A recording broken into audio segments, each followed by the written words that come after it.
Hello friends, welcome to Psychkalvi. இந்த சேனலோட நோக்கமே சைக்காலஜி கான்செப்டை சிம்பிளாக தமிழில் எக்ஸ்பிளைன் பண்ணுறது தான். வீடியோக்குள்ளே போகிறதுக்கு முன்னாடி சேனலை சப்ஸ்கிரைப் பண்ணிவிட்டு லைக் பட்டனை கிளிக் பண்ணிடுங்க. சைக்காலஜி அப்படின்ற வேர்டை கேட்ட உடனே உங்களுக்கு என்னென்ன டவுட்ஸ் அண்ட் கொஷின்ஸ் வருது அப்படின்றத கொஞ்சம் யோசிச்சுட்டு கமெண்ட்டில் சொல்லுங்கள். நான் சொல்ல போகிறதுல உங்களுக்கு ஏதாச்சும் இருந்துச்சுன்னா அதையுமே நீங்கள் கமெண்ட்டில் சொல்லுங்கள்.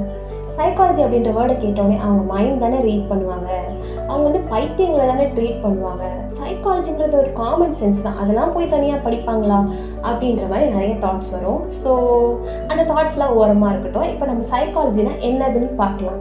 சைக்காலஜின்றது வந்து ஒரு scientific study of mind and behaviour அப்படின்னு சொல்கிறாங்க.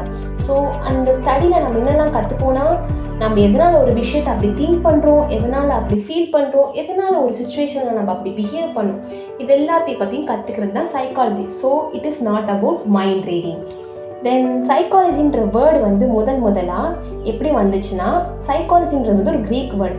அதை வந்து ரெண்டாக பிரிக்கிறாங்க. சைக்கினா சோல், லோகோஸ்னா ஸ்டடி. ஸோ சைக்காலஜின்றது வந்து ஆக மொத்தத்தில் சோலை பற்றின ஸ்டடி அப்படின்னு தான் முன்னாடி பிலீஃப் இருந்துச்சு. போக போக தான் அது வந்து மைண்ட் அண்ட் பிஹேவியரை பற்றின ஒரு சயின்டிஃபிக் ஸ்டடி அப்படின்னு மாறிச்சு. ஸோ இன்னையோட கண்டென்ட்டில் வந்து நம்ம சைக்காலஜினா என்னதுன்னு நம்ம கற்றுப்போம். போக போக நான் உங்களுக்கு சைக்காலஜியோட ஃபாதர் யார், கோல்ஸ் ஆஃப் சைக்காலஜி என்ன, பிரான்ச்சஸ் ஆஃப் சைக்காலஜி என்ன, எல்லாமே வரக்கூடிய வீடியோவில் நீங்கள் பார்க்கலாம். ஸோ வீடியோ பிடிச்சிருந்தா லைக் பண்ணுங்கள், சப்ஸ்கிரைப் பண்ணுங்கள், ஷேர் பண்ணுங்கள். தேங்க்யூ.